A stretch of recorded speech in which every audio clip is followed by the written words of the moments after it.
ఆంధ్రప్రదేశ్కు మరోసారి తుఫాను ముప్పు పొంచి ఉంది. బంగాళాఖాతంలో ఏర్పడిన దిత్వా తుఫాను ప్రభావంతో రాష్ట్రంలోని పలు జిల్లాల్లో రాబోయే 5 రోజుల పాటు భారీ నుంచి అతి భారీ వర్షాలు కురిసే అవకాశం ఉంది.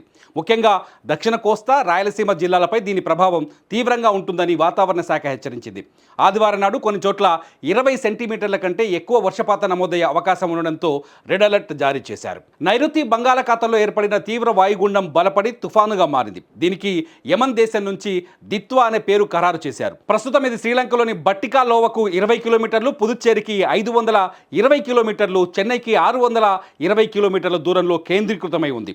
ఇది ఉత్తర వాయువ్య దిశగా కదులుతూ ఆదివారం నాటికి ఉత్తర తమిళనాడు, దక్షిణ కోస్తా తీరాలకు దగ్గరగా వచ్చే అవకాశం ఉంది. మొదట ఈ తుఫానుపై చెన్నై, పుదుచ్చేరి మధ్య తీరం దాటుతుందని భావించిన తాజా అంచనాల ప్రకారం ఇది తీరం దాటే అవకాశాలు తక్కువగా ఉన్నాయి. తీరం వెంబడి ప్రయాణించి సముద్రంలోనే బలహీనపడే అవకాశం ఉందని వాతావరణ శాఖ అంచనా వేస్తుంది. అయినా సరే ఏపీ, తమిళనాడు, ఒడిశా, కేరళ సహా పలు రాష్ట్రాలను అధికారులు అప్రమత్తం చేశారు. తుఫాను ప్రభావంతో ఏపీలో శనివారం నెల్లూరు, తిరుపతి, చిత్తూరు, అన్నమయ్య జిల్లాల్లో భారీ నుంచి అతి భారీ వర్షాలు, బాపట్ల, ప్రకాశం, కడప, శ్రీ సత్యసాయి, అనంతపురం జిల్లాలో భారీ వర్షాలు పడొచ్చు. ఆదివారం ప్రకాశం, నెల్లూరు, తిరుపతి, చిత్తూరు, అన్నమయ్య, కడప జిల్లాలో భారీ నుంచి అత్యంత భారీ వర్షాలు కురిసే ప్రమాదం ఉంది.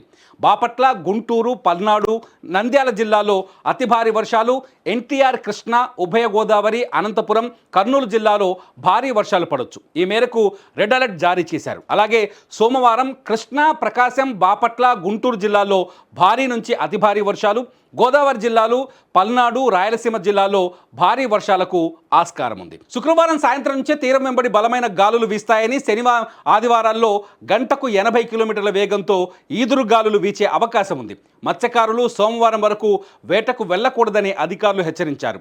లోతట్టు ప్రాంతాల ప్రజలు అప్రమత్తంగా ఉండాలని, అవసరమైతే సురక్షిత ప్రాంతాలకు తరలి వెళ్లాలని అధికారులు సూచించారు.